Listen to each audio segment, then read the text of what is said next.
बंगाल में आज जय श्री राम के नारे लगाने को भी प्रतिबंधित करने का कार्य किया जाता है और हमले करवाए जाते हैं। लेकिन मैं बंगाल की सरकार से कहना चाहता हूं, मैं ममता दीदी जी से अनुरोध करना चाहता हूं, एक सरकार कभी उत्तर प्रदेश में थी जो अयोध्या में राम भक्तों पर गोली चलाती थी।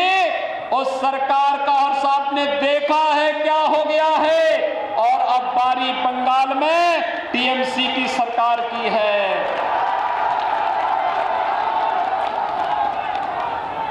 जो भी राम का द्रोही है, याद रखना, मालदा की धरती से ही मैं इस बात को कह रहा हूं, होली आने वाला है अभी कुछ ही दिनों के बाद, और कभी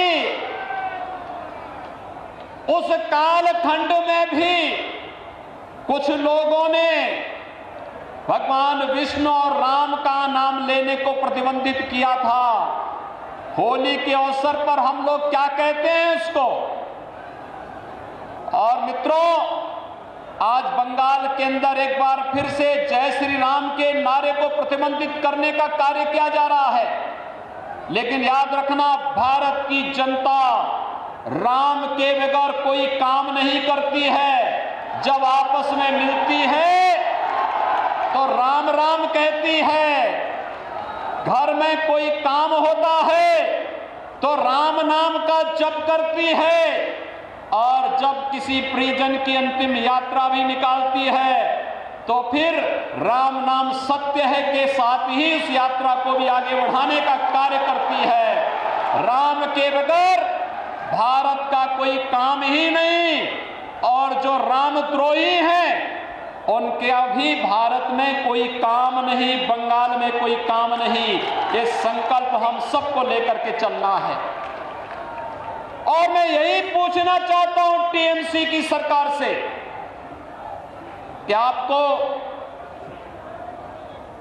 राम भक्तों पर तो कोई रहम नहीं, लेकिन बंगाल के अंदर अराजकता पैदा करने वाले लोगों के साथ आखिर टीएमसी की कौन सी दोस्ती और कौन सी गठबंधन है जिसके कारण वह बंगाल की पूरी व्यवस्था को बदलने पर उतारू हो गए हैं।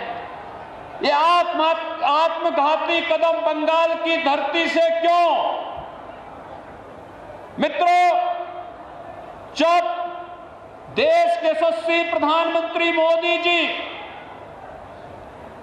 पाकिस्तान, बांग्लादेश और अफगानिस्तान के पीड़ित और प्रताड़ित हिंदुओं, सिखों, बौद्धों, जैनियों, ईसाइयों, इन सबके संरक्षण, इनको सुरक्षित ठिकाना देने के लिए एक कानून बनाते हैं और उस कानून को भारत के अंदर लागू करते हैं, तो बंगाल में हिंसा क्यों होती है? ये हिंसा सत्ता प्रायोजित हिंसा क्यों? यहां पर एक तरफ पीड़ित और प्रताड़ित मानवता को शरण देने की जब बात की जाती है तो यहां की सरकार विरोध करती है, लेकिन जब घुसपैठियों को बाहर करने की बात होती है यहां की सरकार तिलमिला जाती है।